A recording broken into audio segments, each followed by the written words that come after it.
Good evening, everybody. How are you all doing? I didn't hear anything. Come on, guys. It's the immigration, the burning issues right now we are going to discuss. How are you all doing? Thank you. First of all, I'd like to thank you, everybody, for coming this event all over the world. And thank you so much. And we are going to discuss today about the immigration policies, recent changes, and what are the opportunities and other things. I'd like to call our panelist, Ms. Sheila Murthy, President, CEO of Murthy Law Firm. Ms. Kavita Ramasamy, Attorney of Law Office of Kavita Ramasamy. Mr. Banu Elendra, Attorney's Law Firm, BBA Law Group. Mr. Santosh Somireddy, Founding Partner, Somireddy Law Group. Ms. Sharada Kodam, from Founder, Kodam Law Firm. Before we start this session, we like to give a disclaimer. We would like to let you know that this session is for general information purpose only and should not be considered as a legal advice. Immigration law and regulations are complex, subject to change. Each and every case is different. For any information pertaining to a specific case, please contact any of these attorneys or any qualified attorneys. No attorney-client relationship is created based on this one. Thank you, all the panelists. Welcome, and please introduce yourself. Thank you very much, Bala, and welcome everyone, and thank you for hanging in there, right? Post-lunch session, you haven't packed up and taken your afternoon siesta, so we are very grateful to have all of you who are here. So some of you already heard my session this morning on the women's empowerment and leadership.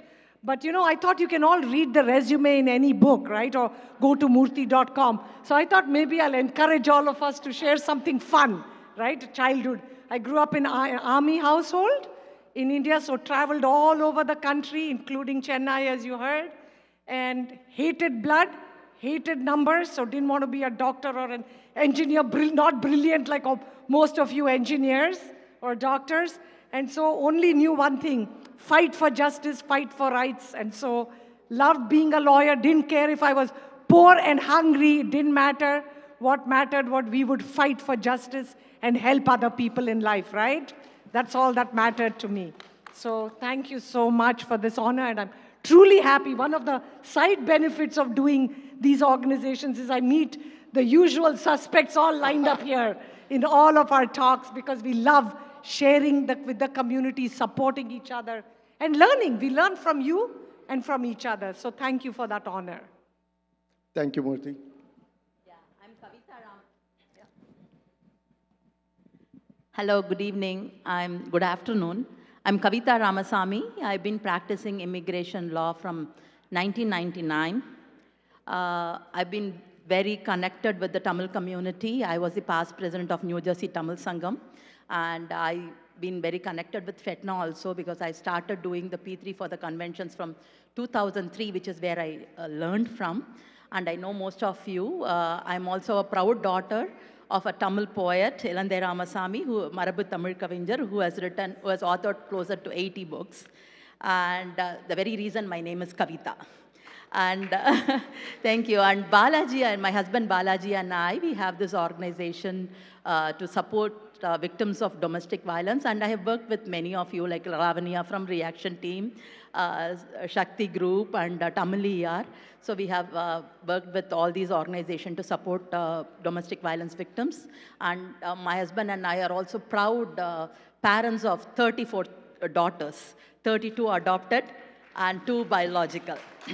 And the 32 adopted, we have this organization called Kanavaham in Kunnakudi, where the 32 daughters were once orphaned. They are not anymore. We are there.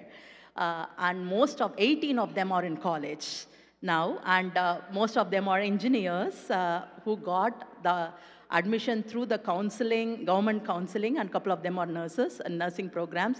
And our first daughter who completed the graduation, and she is working for HDB Financial and HDFC company. So this is what I wanted to say. But one more thing I wanted to talk about this panel. I'm so happy and glad to be part of this panel. Banu, my sister Sharda, and Santosh, we are all part of a WhatsApp group, and every day we share our experiences and knowledge on day-to-day basis. You know, immigration lawyers have some anxiety. You know, these people try to reduce my anxiety. Misery keeps company, right? So that one. And coming to Sheila, you know, she's like a Dronacharya to the Sekalavan. That's what I would say. Because I learned immigration law seeing her, because I told you, right, I started in 1999. And from 1996, when I came to this country, I've been following the immigration law in law school and other stuff. And she was, you know, up there with this online thing, writing blogs, writing her post, and answering the questions. Through that, I learned immigration law as well. I know for Tamilians, even when I wanted to started my own practice in 2004, for Tamilians, humility is very natural, but risk-taking is not, right? Again, she was an inspiration for me to start my own practice. And she doesn't know this, you know, this is the first time I'm meeting her in person, you know. So I just wanted to tell this in front of you all so that to show my gratitude. And also, like, you know, glad that she was there that time where, like, you know, I looked upon her, where, like, you know, there were attorneys, you know, some attorneys when I started in Jackson Knight, where if I had followed them, so glad that I was, you know, I looked upon her, and thank you for inspiring, and keep inspiring and keep rocking. Thank you so much. You know, you all are so kind. Usually I have something to say, but I'm humbled and honored, really humbled to hear you say such kind things. I don't think I deserve it, but I will graciously accept. It is a team. At the end of the day, I don't do it alone. We are all in this together. We are all here to support and take care of each other. And as they say in, right, rising tide raises all boats. All of us come up together or fall together. So united we stand. United we will win. And united we will fight against all injustice in the world with you all. Right. Thank you. And even with the online, I would say that everybody does online and videos here. You know, during that time when that AOL was going, doing that time when she was up there. Hey, you're telling them how old I am. Thank you. I'm also revealing my age, right? Yeah, thank you, Kavita, for the great introduction. Thank you, Moon. Good evening, ladies and gentlemen. Thank you for being here today. My name is Santosh Somireddy. I'm the founder of Somireddy Law Group. We are a full-service law firm with offices in Virginia, New Jersey, North Carolina, California, and India. Our core areas of practice include immigration, litigation, corporate, and employment law. First of all, I feel very privileged to be here with all my colleagues and attorneys, especially Sheena and everyone here. Thank you, and I will not take too much time. So, thank you, Shomiredi. Mr. Banu. Good evening, everyone. Thank you very much for making me part of this wonderful World Tamil Economic Forum. And my name is Banu Vilindra. I'm a part of BBI Law Group PC. I founded this firm in 2008. We are exclusively immigration law firm. We practice in immigration law. And I've been practicing immigration law for 20 years, from 2004. And we represent in all types of immigration matters, employment-based immigration, family-based immigration. We do EB-5 investor visas also. And we do, obviously, Department of Labor audits, whatnot, everything which is in the umbrella of immigration law, we handle those cases very competently. As everybody said, for all of us, she's our Dronacharya. She's inspiring point for all of us when we started our practice, or even getting opportunity in work in immigration law, and it gave us a way that we can get an opportunity to do this particular field of endeavor in which we can practice. That is all basically because of the inspiration by none other than the person who's sitting next to me. I have a privilege being in a panel with her so many times, and we are very fortunate in that way. And all these esteemed members over here, I'm very fortunate to know them personally and being a part with them in this panel. And I look forward to talk more on the topics what we are supposed to be here, to talk here. Thank you. Thank you for giving me this opportunity. Thank you, Banu, for the nice introduction. Right. Hello, everyone. My name is Sharda Shankar Raman Kodem. I'm an attorney in Dallas, and we have a firm in Virginia as well. I'm a former software engineer turned attorney. I got bored coding, so this is what I do now. I'm honored to be on this dais with such eminent personalities. My hairstyle reminds you of Miss Murthy, and Kavita inspires me on a daily basis. But thank you for having me. It's an honor. Thank you so much for the great introduction. Let's get into the panel discussion. As many of you know, that last 2 weeks became a big nightmare. That the new proclamation came for $100,000 fees for the H1 and employer and all those things. Sheila, can you please tell me about what's going on? Give me some information. Sure. So as we said, right, less than 2 weeks ago, September 19th, late end of the day, we just got the proclamation. It was not announced, it was not pre-warned, nothing. It just literally, like lightning from out of the beautiful blue skies, it suddenly pounced on people, and they gave little more than 24 hours to implement it, 12:01 midnight on Sunday, 21st of September, it would become effective. People in airplanes going to India, people coming from India, panic, people flying back, not staying for brothers or sisters, weddings, marriages, surgery for parents, rushed. They had to come rushing back because a lot of companies, the legal counsel said, hey, if you don't come, we are not responsible. What can happen to you? You could be stuck for months or years. And so people panicked, rushed. Then the next morning on Saturday, we got the update about, clarification. It does not apply to existing H1 holders. It does not apply if you're in the United States, and then a few days later, some more clarifications. But as you can see, there is an inconsistency and a mismatch because the proclamation said, if you're outside the country, it will apply to everybody on H1. And so when we are asked questions, any and every lawyer will say, we can only tell you what the condition is today. We have no idea what the final rule will be. And I think, as I said, the U.S. Department of, the Secretary of the U.S. Department of Commerce, Lutnick, said, by February of 2026, which is 5 months from now, we will issue some guidance. What are you supposed to do for 5 months? How are you supposed to plan your life, your business, your travel, your siblings' weddings, or whatever the life brings you, right? So basically, there is chaos and confusion. At the end of the day, as I say, it is your attitude that will determine your altitude. Nobody should ever make us think we are not able to overcome challenges. Because if nothing else, we can sue, we can fight, we can believe, and we can win. I believe that. Thank you, Sheila. I have a quick question. Is it legal to do like this? So that's a great question. So actually, as most of you know, we have a balance of powers in the US, the executive branch, the legislative branch, and the judicial branch. They are supposed to all be in equal to each other. The executive branch is supposed to execute the laws passed by the legislature or US Congress. The judiciary is supposed to interpret those laws. For some reason, the current executive administrative branch has mixed up their role and think that they are the legislature and they can pass the laws. Because only Congress has the authority for taxation, for imposing, and the highest fees till today for H1s is for H1 and L1 dependent employers at $4,000. Even that, the US Congress had to pass that law. And this is 25 times that size, $100,000. Congress has not passed that law.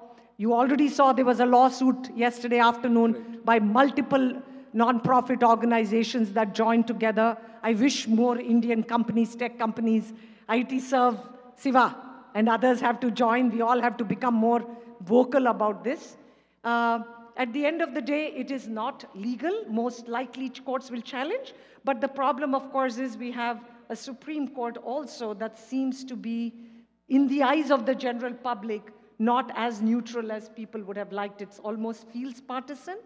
But I still believe in the greatness of this country. I believe in its constitution. And I believe that truth and goodness will ultimately prevail. So if it is an illegal executive order exceeding the authority, it has to be squashed and put away. Thank you so much. Hopefully, with your guidance and other attorneys, hopefully the government may withdraw. That's what we are hoping for. Any other thoughts from others? This is one of those laws that went into effect without even knowing what is actually in that law, right? It's already in effect, but we don't know what it really means. So anybody could stop anyone at any point of time. So we are in those weird situation wherein the government could actually stop somebody and say that, hey, this is a law, right? So we definitely need to fight against it. And not only that, this provides unfair advantage to large companies compared to small entities, right? For example, if a small entity wants to hire a manager and for whom they are paying 180K, whereas a large company is trying to hire a software developer paying 160K, the large company will be okay to upfront that $100,000, right? Whereas small businesses cannot upfront that $100,000. Right? As much small businesses, you have universities, you have non-profit organizations, you have These churches, they will not be able to religious, temples, churches. They all cannot afford. And the funny thing is, they wrote it as a proclamation. Proclamation has no holding in law, right? Saying Diwali is going to be a national holiday is a proclamation. This is not even a proclamation. It's just someone's fantasy. So again, the question has to be, why 100,000? Why not 1 million? Why not 10 million? Like, where does it come from? So this is primed for a lawsuit, and I really think we will win. I have no doubt about it. I would like to add the point to all the people said that yes, this is there in front of us right now, but how are you going to navigate our businesses next 4 months, 5 months? That's what we have to look into. That's what we have to worry about. Yes, there is no clarity for whom it will be applicable, whom it will not be applicable, but based upon the Lutnick's comments to the Conservative podcast happened after the proclamation came into place, as Sheila Murthy said, that we don't know anything about what policy will be coming in until February 2026. I would say probably it's safe for the people to sponsor H1Bs who are outside the country also, if they're not subject to the cap right now. I think we should try that also. Not only for the individuals who are in this country, who had an H1B before, and whether they're in the legal status, whether they're in the H1B or not, but also people who are outside the country who had an H1B before, and if they're not cap subject individuals, I think these companies or these non-profit entities should file H1Bs right now to test the waters, whether the government, whether the DHS or DOS, Department of State, will demand for you to pay that 100,000 proclamation fee. I think that's what we need to do, and this is what we're advising our clients also. So we need to test the waters. We have tested the waters with the change of status petitions, with the transfers, and we came to know that no issues with it. And we are getting approvals also without any problem with those. And the one other exception they made was national interest exemption. We have said one national interest, that if we deem something to be in the national interest, we can decide to provide a waiver of the 100,000 fee. Already there was a hint that hospitals, medical institutions, especially in HIPSA, health professional shortage area, medically underserved areas, most likely they will be exempt. Maybe university professors, teachers, but they're already cap exempt. Now they may be exempt from the $100,000 fee. Yeah, exactly. This is my advice. If you all have small businesses who are H1B dependent, and if you guys want to have good resources outside the country and they had an H1B before, try filing H1Bs now in premium processing. Do not wait. Because we know that until February 2026, they may not impose $100,000 on you. But yes, there is a risk here that if they demand for $100,000, you may lose your USA's fees. But I think it's worth taking that risk. Thank you so much, guys. Let's move on to the next question. In the recent past, we are hearing about DOL project firewall. Do you know what is this? How the business should safeguard? Kavita, can you please? DOL project firewall, it's nothing new, whatever is happening before, they are going to do in a larger scale. That's what we are understanding, where it just came the next day after the proclamation came in, precisely September 20th, we got this saying that, we are going to, for the benefit of the US workers and the hiring practices and to make sure that the H1B workers are paid the right wage, we are going to, increase the investigations and scrutinize more, and we are going to share the data with other agencies.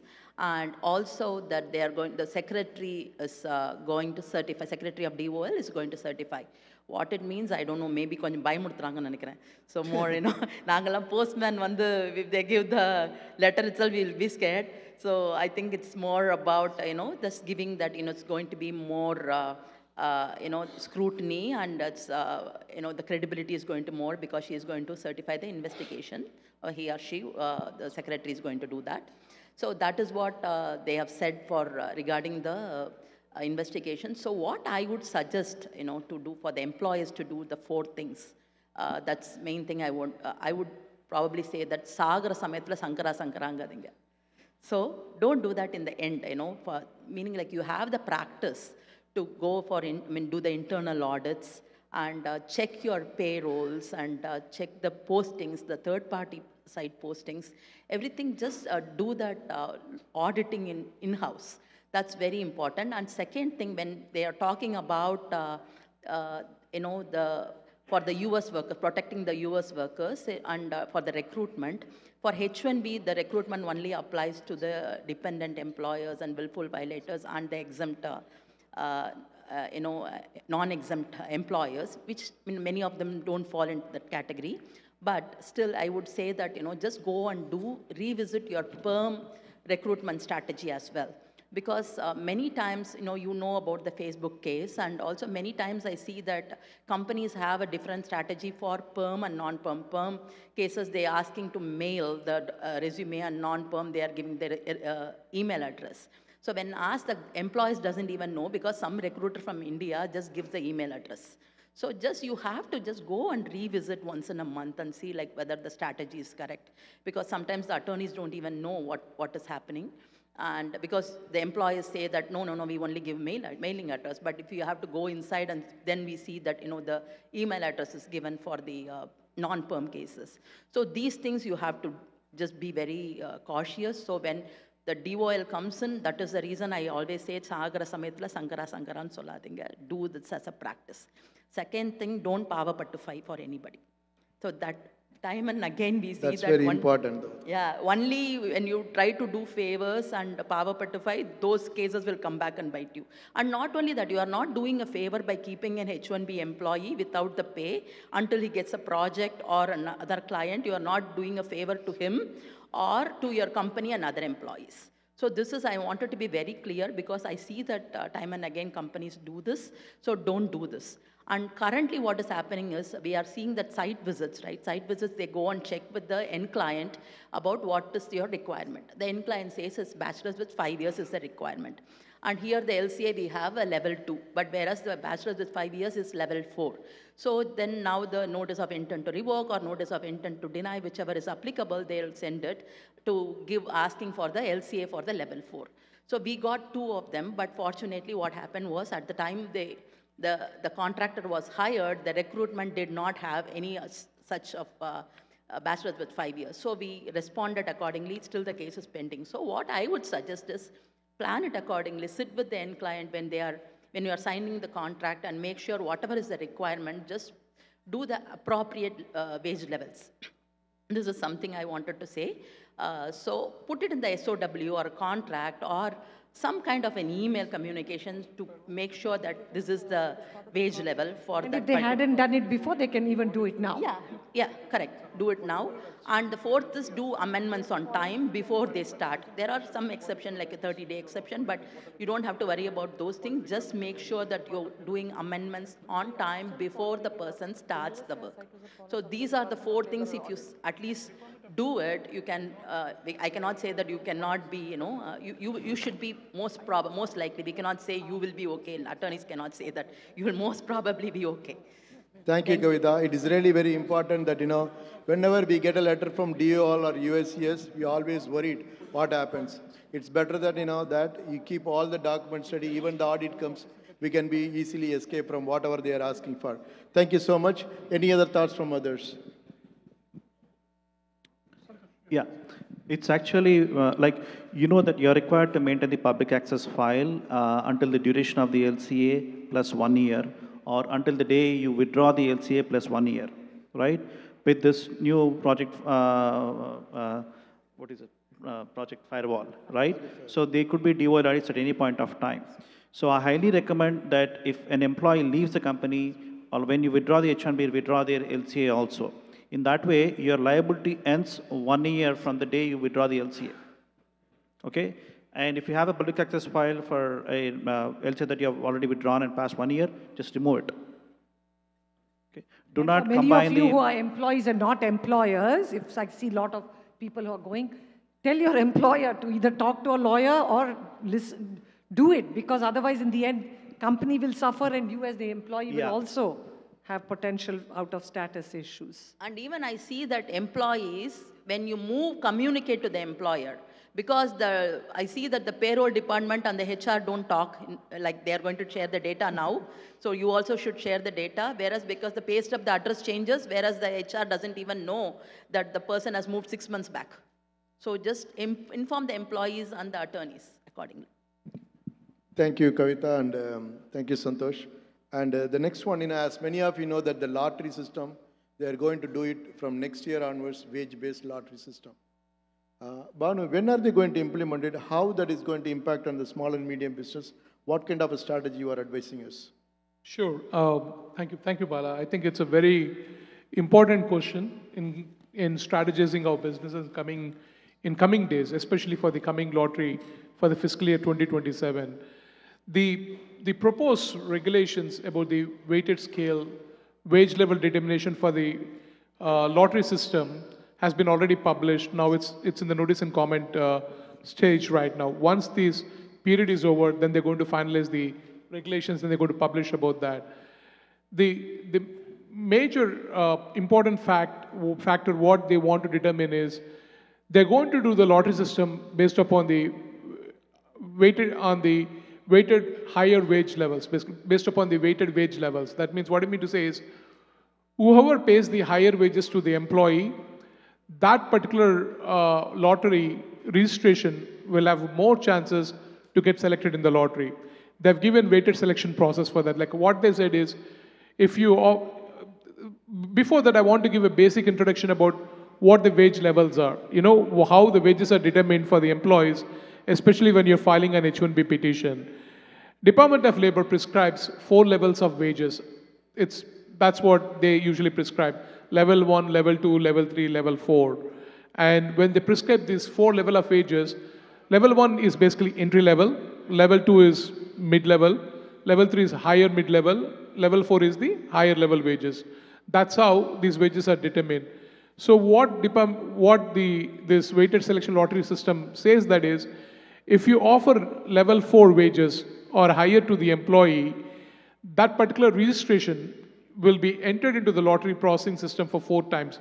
That means they'll have 4 entries for the Level 4, 3 entries for the Level 3, 2 entries for the Level 2, 1 entry for the Level 1. That means your chance of getting selected in the lottery will increase 4 times if you're offering Level 4 wages to your employees. That's what the weighted selection process is. But however, you have to understand this. There are many employers doesn't use Department of Labor prescribed wage salaries. Okay, they use OES wage levels, but a lot of employers are there who use alternative wage surveys or collective bargaining agreements and many other things. Under those circumstances, these proposed regulations are not clear how they're going to make the entries into that particular situation where the employer is offering the wages. But by reading the proposed regulations, what I understand is that, or what we understand is that probably they're going to look into what are the wages you're offering and what wage service you're using and how they are prescribing the wages. Based upon that, they will determine whether it's Level 2 wages, Level 3 wages, or Level 4 wages for the purpose of entering into the lottery. This is a very, very important thing, because we think that, okay, it's only taking the lottery based upon the wage levels. But you have to understand this. Many employers are usually filing H1Bs for the entry-level positions, people who just graduated from the schools, colleges, and then they're getting selected for the positions. Those people, you cannot offer $150,000, $170,000 as an offered wage for them, because they're the entry-level positions in their companies. They're not at the senior level positions. Even though they're graduating from the master's program, some programs require you to have a minimum master's degree to graduate or to enter into that field of endeavor. For example, pharmacy, you need a master's degree at a minimum, right? If you want to be a lawyer, you need to have a JD at a minimum or a LLB at a minimum. Same thing with the doctors, right? So you have to understand that. So that's going to become really complicated in the real life, how employers will be impacted in determining the wages for the employees with this weighted selection lottery and everything. So we have to see how this will really have an impact. But all the employers must be prepared for this. That very likely that we will have clarity on this by February 2026, and the lottery selection will be implemented based upon that. Thank you so much, Banu. So far, we are believed in luck. Luck became is a wage now. So I do not know how much wage they are going to charge, how it is going to go. We have to wait and see. Thank you so much. Any other thoughts from others? Yeah, there is one major issue with these regulations. So the regulations as it stands will go against the intent of the regulation. Let me explain it, what I mean. So this regulation is in picture because they want to hire high-skilled worker, right? They want to get the best and the brightest. But by going with the wage-based selection, it goes against it. I'll show you example. Assume that one employer is trying to hire a senior software developer. Okay, for them, they're paying level 4 wage, right? Whereas there is another employer who is trying to hire a manager, right? So here, when they are filing the LCA for a senior software developer, they're using level 4 wage, whereas for manager, they'll probably use level 1 wage. Still, the manager's salary could be higher, right? But now, the senior software developer has 4 times higher chance of getting selected in lottery compared to the manager, even though he's a lower skilled person compared to a manager, right? Yeah. So this goes completely against the intent. Absolutely. I mean, the problem, the flaw here is the USA is assuming that higher wages means high skilled. It is not. High skilled is entirely different from the offering higher wages to individuals. I think that is the flawed system in this particular regulations. I think that is where many lawsuits will come in the future when we file a lawsuits. But before the lawsuits, we all have till 24th of October to provide notice and comment period for that regulation. It's only proposed. So please don't complain if you don't get involved. This is my theory always, right? Absolutely. Anytime we have to give feedback, all the points that were raised here, we should point out, hey, this doesn't make sense for this reason, give comments, give feedback. And actually, the American Immigration Lawyers Association has given templates for people to get involved for specific organizations, whether it's IT Serve or others. We should create template. And rather than just one going from the organization, if all 2,500 members of IT Serve or all members of the certain, whether it is your electrical engineers or whatever organization you all belong to, let's bombard them. Because I remember when they passed the B2 regulations, and I'm going back 15 or 20 years ago, they were 100%. They said anybody spending more than 30 days in the US is not a tourist. We will block the I-94 for up to 30 days instead of 6 months. They got 10,000 comments, and they just dropped it. Now, that means that your comments usually matter. Now, I can't promise that it will happen now, but at least if you're going to sue them, if we have proof, you can show why you replied and how they ignored all the comments, because you're supposed to look at the comments and then respond to those comments. That is the job of the government, the Office of Management and Budget. That is true, actually, that a lot of organizations... Please listen to her. This is a very, very important piece of advice. Absolutely. Reason because when we see these comments, we see the comments by anti-immigration groups making in these regulations and everything. I don't see anyone who's actually the benefactor or who's actually will be impacted with these comments making any comments over there. Maybe it's a fear, maybe it's a shyness, whatever it is, reason is, we will be impacted negatively by not participating in this process. As she said, please listen to her, please go ahead and submit your comments. See, they may agree with you, they may not agree with you, but you have a right, you will be able to express or make your voice heard to them. So it's very, very important. We need to bombard them with the comments over there. As she said, 10,000 comments, 5,000 comments. That will make a huge difference. And that's my humble request to all of you. We have a time till October 24th. Please bombard them with the comments. Yes. Provide you reasons why it is inappropriate to determine high skill with higher wages. Okay? Because some professions automatically demand higher wages, even if it's a low skill positions. As Santosh said, some positions don't do that way. So it's very, very important for you all to understand these regulations, because this is clearly shows that there is some kind of a restrictive approach on certain industries in getting access to the H1B program. That is what really bothers us as attorneys. And I have to say, tongue in cheek, right? You really need to say, hey, you really need your software engineers for writing out the use cases for this registrar thing that you guys published, because there are so many use cases that you haven't answered. What if one company enters you in the lottery with the wage level 4 and the other company enters with the wage level 1?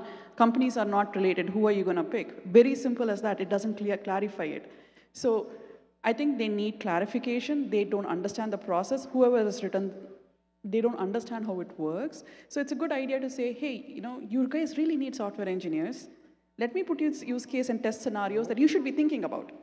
And it's a good comment period that that you're putting in out there.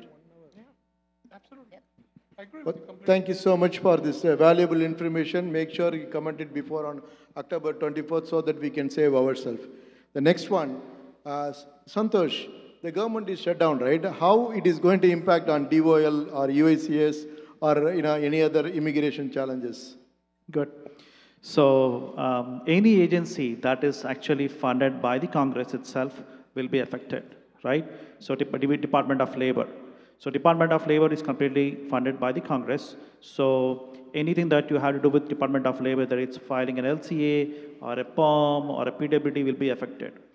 In fact, the flag website itself is down now. So you cannot file any more LCAs, you cannot file PERMs, you cannot get any LCA certified or anything like that. Whereas USCIS is funded by the fees that we pay, right? So USCIS would be operating, but based on some information that we received on certain tweets, so it appears that there could be some delays in processing some cases with USCIS also, especially when it comes to citizenship applications or interviews. I think. Good, thank you so much. And hopefully, they'll be opening that, government soon so that we can start getting our labor certification. To be on the light note, I don't expect We have seen to open it very soon, because both the parties are very adamant in this situation. Some party is claiming that it is because medical benefits will be given to the illegal aliens. Some party is claiming that it is that they're restricting 16 million people from access to the insurance, and the insurance premiums will go up to 70%. So there is an adamant force happening on both the sides. I think this will continue for a while. We will see how it goes next week. Then we can admit, but be ready. What is your opinion on how long it is going to take, since because you are in this area? I'm sorry? How long it is going to take? I think we will not have a solution at least for a month, because we have seen last time 35 days during Trump administration. I think this time it will cross the record. All right, thank you, Banu. Well, I hope you're wrong, because that was the longest in American history, that the 35 days. Once it was only few hours, once 1 week and 35. So I'm praying, not for us, we will make most of us here, unless, how many of you work for the federal government here? In general, I'm a very optimistic and One hopeful. person. So In your generally- salary is furloughed. Ms. Murthy, in generally, I'm a very optimistic guy. I know that. But in this issue, somehow, I'm being very realistic. All right, But all right. anything can happen now. Let's move on to the next. Okay. So we talked about all the things. Now, we'll talk about the students, right? There are a lot of challenges. Can you tell about Sharda, like what kind of impact on the students they are coming on this? So this current administration, somehow they don't like students. Moral of the story, right? With the changes in H1 and everything that we are saying, they seem to be targeting the students as such. So on September 28th, the federal registrar posted a possible new regulation that has to go through OMB, similar to what they did with the H1B new rule. What it says is, they are going to remove the whole concept of duration of stay, that is D-bar-S, that allows a student to be a student forever if they want. They cited that there are about 2,000 change students who have been professional students, that is, they have been students for life. And that is the reason they are bringing in this change, compared to the thousands and thousands who are actually in the country. They are going to reduce the D-bar-S to a particular date on the I-94. For example, students who are coming on F1 would have 4 years. Students who are coming on J1 would be having 5 years. If you're going to do your ELL or associate, you'll get 2 years. Similarly, currently students have 60 days to leave the country after, as a grace period, right? After you finish your study, you go to Disneyland, you go see Harry Potter World, you go home after 60 days. Now they're bringing it down to 30 days. Further than that, what is very interesting is they are bringing down regulations about what a student can do and cannot do. Currently, a student can come into college A, decide to do computer science, master's in computer science.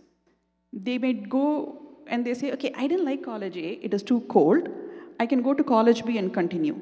A graduate student will not be able to do that anymore. You come to a school, you stick to that school, you stick to the degree, you finish it. You don't have choices anymore, right? A student who is coming for an undergrad could change after 1 year. They could change the school, but they cannot change their degrees. Wow.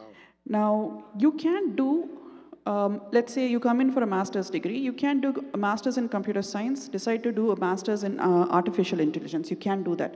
You have to go only a level up. You cannot do level down. So the CPT kids who do multiple masters, 4 masters, 5 masters, it's completely ruled out. They're gonna bring in biometrics and possible USCIS interviews for students applying for OPT and STEM OPT. It is currently on the 30-day comment period, which is up until October 28th. A lot of organizations have requested for a 60-day period. I don't think we're gonna get it. But my guess, this will come into play by January. It has to still go through OMB. They'll have to review it, approve it, but it will go through. Oh, thank you so much. There's a lot of scrutiny on the student side. Any other thoughts? Go ahead, Banu. Yeah, I just want to make a few comments Sure, on what please. she made this. See, in reality, there are few things we have to understand this is, master's programs in this country, even in a Ivy League called schools like Harvard, survives because foreign students enroll, especially in STEM programs. I'm not talking about MBAs, I'm not talking about law degrees, I'm not talking about other things. If it's a STEM-related program, especially science, technology, engineering, math programs, especially engineering and math programs, master's programs survive even in Ivy League schools because the foreign students come in and enroll in this program. It goes beyond my understanding why they have their restriction is basically people not to get a CPTs. That is their main criteria. But it's a choice of the individuals. If you want to study multiple degrees, one after other, it's up to him. You cannot deny his ability to study another program. Probably they will ask him to go outside the country and then re-enter. Probably that's only the way this can be solved. But this regulation, I feel like it's completely overboard in restrictive approach, and I don't know whether this will fly or not. As far as the duration of status is concerned, it's clear reason why they want to take it off is they want to make more money. Because after 4 years or upon completion of your education, if you want to stay in this country, then you have to file for an extension of your status in F1, you're making money over there. You have to file a I-539, whatever the USA's fee is there, you're paying that money to them for that extension. You can do it in premium processing, probably, they'll make extra money there, okay? So I think it's purely to generate revenue, I think they're doing that. But if it comes to the not allowing students to study one program, especially if they're in the master's program, if it's undergrad, I understand, because undergrads, not many universities depending upon the foreign students. But if it's a master's program or a PhD program, even in Ivy League schools, they're dependent upon the foreign students coming into this country. And they pay the full tuition, Yes. and we are expecting 150,000 less foreign students to come to the US. Large numbers are coming from India. And the sad part is each state in the US, 50 states are losing billions of dollars. The federal government is losing. And let's not forget, I'm sure some of you have heard of this statistic. Did you know that approximately 50% of the Nobel Prize winners in STEM fields are foreign-born in this country? That 50%. And we are going to bite the hand that feeds us.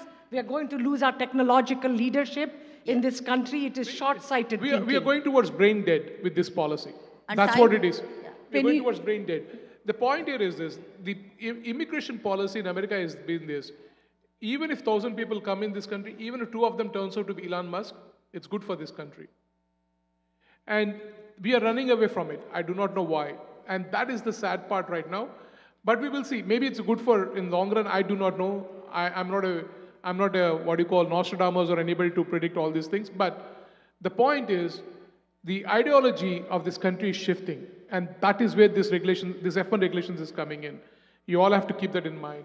And time and again, H1B, it's proven that the H1B workers create more jobs. They are not taking away anybody's job. The American Immigration Council has done some research that one H1B creates 3 new jobs for Americans. Yes. Everybody knows here, but unfortunately the government is not listening to us, what we are talking about. I think We have to And approach right even people. with the students. They know We have to about approach it, right they are people. ignoring We have to it. approach Secretary of Commerce, Latnik, and explain to him what is the problem is. Yeah, we need to explain a lot of things to him. And also for students, I just wanted to say, she's telling that, you've been paying so much of money. I think Come here and do what you are authorized to do. Please do not. I think doesn't work. We have to approach White House in this issue. All right. Thank you very much. I know that, there are a lot of, things are happening with the OPT students and other things. I heard that 20 to 25% of the students registered this year is come down. I do not know some other universities, how they are going to survive. Anyway, thank you so much for your valuable information. Now we are moving to the rapid questions answers, right? We are running out of time. Because of questions, this is feedback questions you got from the audience. Correct. I have that next. Okay. Recently, we moved that, EV green card category, right? Now, what do you think that it is going to move forward, Sheila? And what do you think that, EV1, EV2 category will be exist? Oh, so you're talking about the new so-called gold card and platinum card. Correct. So there's a new gold card proposal, right? If you give $1 million as a gift to the US government, or if the company is paying for you, they have to pay $2 million, you get a gold card. And we don't know what it means because they have not said citizenship, green card, what you're getting, they're not clear. Then they said we'll have a platinum card, $5 million you have to give. Again, no details on what that means. But Latnik, the Secretary for the US Department of Commerce, said we plan to replace EB1 and EB2, but not EB3. So we think that means extraordinary ability EB1A and national interest waiver EB2, but not the regular EB2 and EB3 categories. So again, remember, executive branch cannot change American US law. Only US legislature, the Congress. Congress has passed a law saying there's EB1, first preference EB2, second preference EB3, third, fourth is the investors and the religious workers and EB5 investors. We have 5 employment-based categories. The executive branch cannot unilaterally eliminate a category, replace a category, not until and unless it goes through the Congress. So will it happen? Will it not happen? Maybe it's their wish list. Maybe there is a shock factor, like with tariffs. I'll give 100% tariff. Then, okay, we'll make it 50. Okay, 75. Okay, 25. Negotiation, right? I think all this is throwing darts and hoping something will stick. Okay, thank you, And Sheila. You wanted to add something, Kavita, Yeah, to this? they also start, it's on sale now, right? The gold card. They started with 5 million, and now they have come back to the 1 million for the gold card. And it's not being monitored by the USCIS. The application process is not by the USCIS, it is by the Department of Commerce. I don't know where they all pull all these things from. So they said, first they are going to eliminate the EB5, and no, first they said, Initially they said, initially they said that. Now they said, came back to EB1 and EB2, as she said. So I don't know, the EB5 is creating more jobs, infrastructure, and so many things. This is about buying, and for wealthy people, as she rightly said, I don't believe that it is going to stay. It is just, everything he said, that, this, and then came back to the EB1 and EB2. I don't think it's going to stay. The website for the gold card and the platinum card doesn't give you any information, but it clearly says that it requires congressional approval. That means they know that it has to go through the Congress. But the point here is, they want you to register in that website if you're interested in the gold card and platinum card. I think That information is needed for them to collect the data to present in the future to the Congress saying that, see, this many people are interested. Okay? And people are very worried that these focus on only money and not on talent, research talent, knowledge. See, many of the full-time researchers do what they do not because they make a lot of money. Like when they do it because of the love of education, learning, sharing. Full-time medical researchers, cancer researchers, they love what they do, right? They didn't do it for money. So we don't mind, if we don't mind losing Nobel Prize winners, future cures for the world's diseases, and they will all go. Already Canada has opened red carpet, rolled out red carpet. China has rolled out red carpet. India itself started saying, very good, instead of brain drain, we'll keep all these kids, and India will become a superpower and a world power. So hopefully somebody's loss is somebody else's gain, and India will come back to the glory of Thank you so much. Let's move on to the next question. It's a rapid fire question. Please answer the questions. Otherwise, we are running out of time here. So, Banu, we hear about the NTA cases for 60 days of H1B layoff, right? Or withdrawal. What should we do when we get this kind of letters or anything? Unfortunately, this cannot be a rapid fire question, but I will try to give you a brief instruction. Okay. NTA is nothing but a notice to appear. That means you're getting notified by the agency that you're being placed in the removal proceedings. Okay? But you have to understand this. When NTA has been issued, you have to make sure that whether the NTA has been served to the immigration court also or not. Unless it is not served to the immigration court, you are not placed in the removal proceedings. You can verify that by going to the UIR.gov website or the phone numbers of the UIR phone number and everything, and then verify, entering your A number, which is given in your NTA, which is notice to appear, then you can look into it. And NTA will have all the allegations against you, why you were placed in the removal proceedings. And also, it will provide you the time and date for your first master calendar hearing with the immigration court. Okay? That is what NTA is all about. Once you look into the NTA, then you have to see what options are available for you, right? I mean, whether you will be able to stay in this country or not, whether you will be able to go for the terminate these proceedings because the NTA was issued wrongly or not. You look for the errors in the NTA also, whether there are any errors, whether there is any citation of erroneous law in the NTR when they're issuing this, or you have any other reliefs that allows you to stay in this country and request for the termination of these proceedings. All those things you have to look into. It's a case-by-case basis. Because there's a rapid fire question, I can't go very deeply. Yeah, thank you very much, Banu. And they are going to be here. We are making a lot of mistakes with the NTAs. We are seeing people are outside the country. You cannot issue an NTA on somebody outside the country. They are issuing it where people have filed a proper extension of status. It is not legal because they are in a valid status already.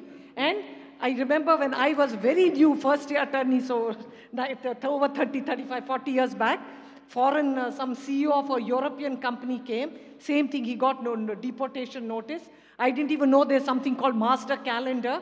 I argued in front of the judge, that is actually written in that book, Being Sheila, and the government attorney said, Your Honor, this is only master calendar, you're not allowed to argue substantive merits of the case.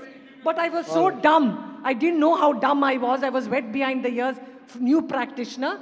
I said, Your Honor, my client has to be given justice today, right now, because he's taking a flight tomorrow and leaving.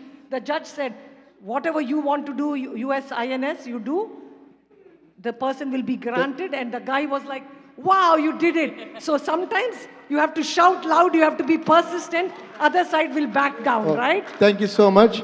And due to the time concern, I'm going to have the last question, Santosh. And what are the occupational specialty challenges? You can explain and we can close it. Okay, based on the new H1B modernization regulations, one of the major changes is that for any third-party placements, they want the requirements, the position requirements to come from the client, right? So the client, if it's a software position, they want the client to say that the position requires a bachelor's degree in computer science. So there are two issues here. One is sometimes the client may say that the position also requires some experience. That could be a challenge. The other one is most of the clients say that the position requires bachelor's degree, but they may not specifically mention that it requires a bachelor's in computer science. So those things would be a challenge. I know we're running out of time. I don't know. Thank you, Santosh. Thank you. Thank you so much for listening all these things. attorneys are going to be here. Any questions, please feel free to ask them, and they'll be more than happy to answer your question. Thank you so much. Thank you all.